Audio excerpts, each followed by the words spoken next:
Good morning to all traders and welcome to this market insights video. New week, Monday today, the 25th of January. We're near the end of the first month of 2021. The situation isn't getting any better when it comes to COVID, and markets remain volatile. And at the same time, we keep getting new all-time highs in equities.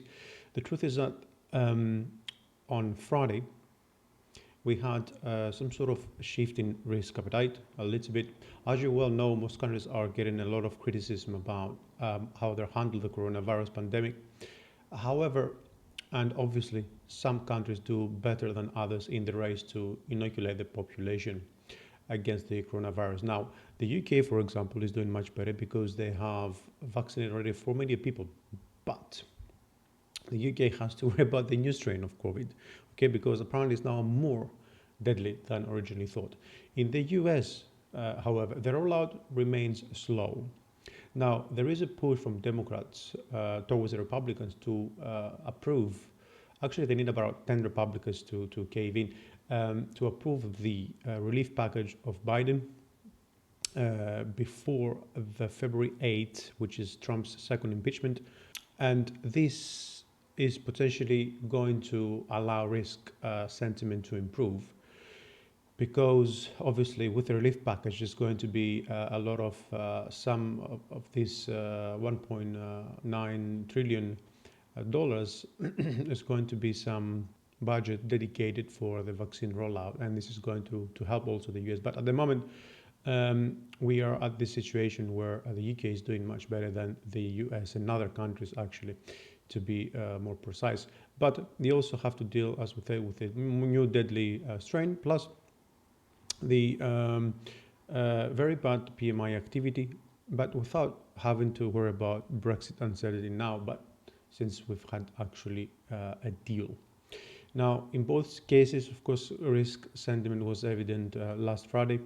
This week, it's very possible that we're gonna investors will look at headlines around Fed, okay, because we have the Fed FOMC, Fed interest rates on Wednesday, if not mistaken, and also GDP figures, not only the US, but also Europe, Canada, and the UK's jobs report on Tuesday, if not mistaken.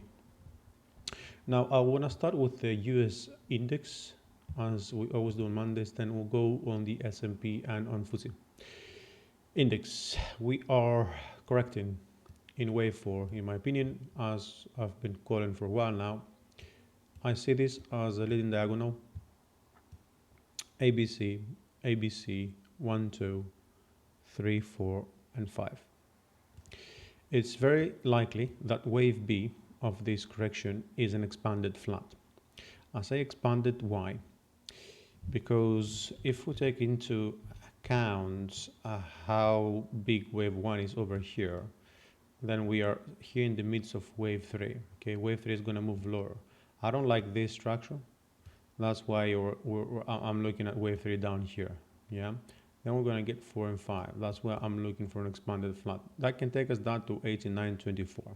Okay, which is, well, around the 85 retracement from wave A or something like that. Yeah. And then, of course, we're going to get wave C. Now, the other scenario is that we could be having an A, B, and a C here. Yeah, so this would be an A, yeah, 1, 2, actually A, B, and a C. So that would be like a W, yeah, ABC, ABC, yeah, X, some sort of Y over here, yeah. And then we're moving lower for another ABC to get another X, and then we're going to get another ABC to get the Z, okay? This is also another scenario I'm looking, because the truth is that we can actually view those with those two scenarios identically. I mean, they are very reasonable to consider as either corrections over here or leading diagonal or not. So one is expanded flat, another is wave X from a triple zigzag in wave 4. In either case, I'm waiting for wave B to end, then we're going to get C, and then all the way down after we complete wave 4 for fresh lows.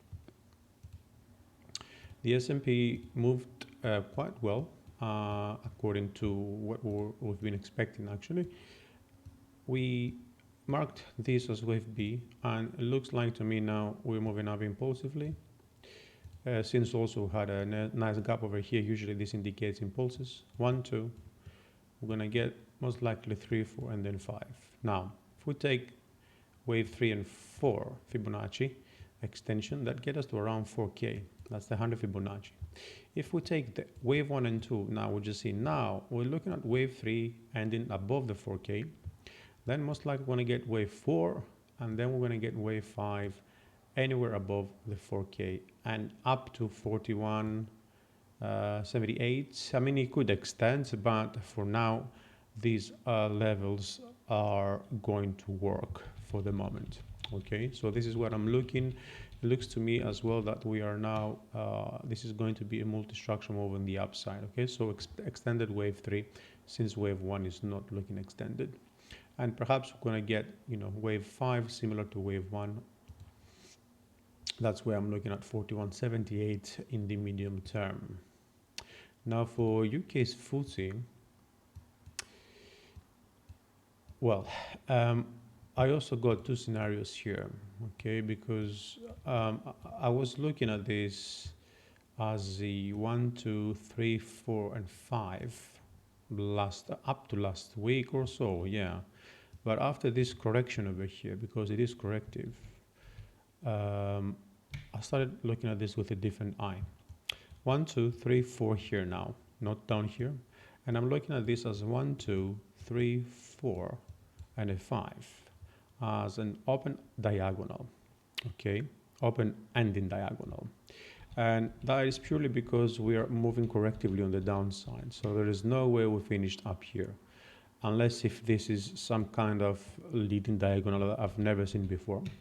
So if we pull this line down here, we're probably looking at around, the 6500s. And from there, I'm going to start looking for opportunities to move all the way up.